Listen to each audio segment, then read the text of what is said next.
പൂഞ്ഞാറിലെ രാഷ്ട്രീയ പോരാട്ടങ്ങളിൽ കരുത്തോടെ നിന്ന പി.സി. ജോർജിന് ഇപ്പോൾ തിരിച്ചടിയായത് പ്രകൃതിയുടെ പ്രഹരം.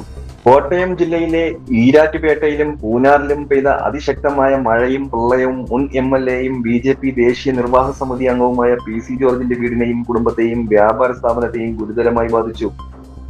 പ്രളയത്തിൽ വീടിനും ഭാര്യ ഉഷയുടെ വസ്ത്രവ്യാപാര സ്ഥാപനത്തിനുമായി ഏകദേശം 40 ലക്ഷം രൂപയുടെ നഷ്ടമുണ്ടായെന്നാണ് പി.സി. ജോർജ് പറയുന്നത്. കഴിഞ്ഞ 4 പതിറ്റാണ്ടിനിടെ തന്റെ വീട്ടിലേക്ക് ഇത്രയും വലിയ തോതിൽ വെള്ളം കയറിയത് ആദ്യമാണെന്നും അദ്ദേഹം പറയുന്നു. പുലർച്ചെ 2 മണിയോടെ അയൽവാസിയുടെ മുന്നറിയിപ്പിനെ തുടർന്നാണ് വീട്ടിലേക്ക് വെള്ളം കയറുന്ന വിവരം കുടുംബം തിരിച്ചറിഞ്ഞത്. മിനിറ്റുകൾക്കുള്ളിൽ വീടിനകത്ത് 3.5 അടിയോളം ഉയരത്തിൽ വെള്ളം നിറഞ്ഞതോടെ പി.സി. ജോർജും ഭാര്യ ഉഷയും മകൻ ഷെയ്നും വീടിന്റെ മുകളിലത്തെ നിലയിലേക്ക് മാറി രക്ഷപ്പെടുകയായിരുന്നു. എന്നാൽ താഴത്തെ നിലയിലുണ്ടായിരുന്ന ഇലക്ട്രോണിക് ഉപകരണങ്ങൾ, ഗാർഹിക സാമഗ്രികൾ, 2 ഫ്രിഡ്ജുകൾ, ടെലിവിഷൻ എന്നിവ ഉൾപ്പെടെ നിരവധി സംവിധാനങ്ങൾ വെള്ളത്തിൽ നശിച്ചു. 2 ഇന്നോവ കാറുകൾക്കും കേടുപാടുകൾ സംഭവിച്ചു.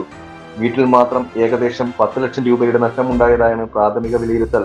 ഇതോടൊപ്പം പൂഞ്ഞാറിൽ ഭാര്യ നടത്തുന്ന വസ്ത്രവ്യാപാര സ്ഥാപനത്തിലും പ്രളയജലം കയറിയതോടെ വില കൂടിയ വസ്ത്രങ്ങളും സാരികളും ഉൾപ്പെടെ സ്റ്റോക്ക് മുഴുവൻ നശിച്ചു. കടക്കിയെ മാത്രം ഏകദേശം 30 ലക്ഷം രൂപയുടെ നഷ്ടമുണ്ടായതായും അദ്ദേഹം വ്യക്തമാക്കി. എന്നാൽ സ്വന്തം നഷ്ടത്തേക്കാൾ പ്രദേശവാസികളുടെ ദുരിതമാണ് വലുതെന്ന് പി.സി. ജോർജ് പറയുന്നു. തന്നേക്കാൾ വലിയ നഷ്ടം നേരിട്ട ഒട്ടേറെ കുടുംബങ്ങൾ ഇപ്പോഴും ദുരിതത്തിലാണെന്നും അവർക്കാണ് അടിയന്തര സഹായം ലഭ്യമാക്കേണ്ടതെന്നും അദ്ദേഹം ആവശ്യപ്പെട്ടു. പൂഞ്ഞാറിലെയും ഈരാറ്റുപേട്ടയിലെയും പ്രളയക്കെടുതി സാധാരണ ജനങ്ങളുടെ ജീവിതത്തെ സാരമായി ബാധിച്ചിരിക്കുകയാണ്. നാശനഷ്ടങ്ങളുടെ കൃത്യമായ കണക്ക് തയ്യാറാക്കി ദുരിതബാധിതർക്കെല്ലാം അടിയന്തര ധനസഹായവും പുനരധിവാസവും ഉറപ്പാക്കണമെന്ന ആവശ്യമാണ് ഇപ്പോൾ വിവിധ ഭാഗങ്ങളിൽ നിന്നും ഉയരുന്നത്. News desk ജനശബ്ദം.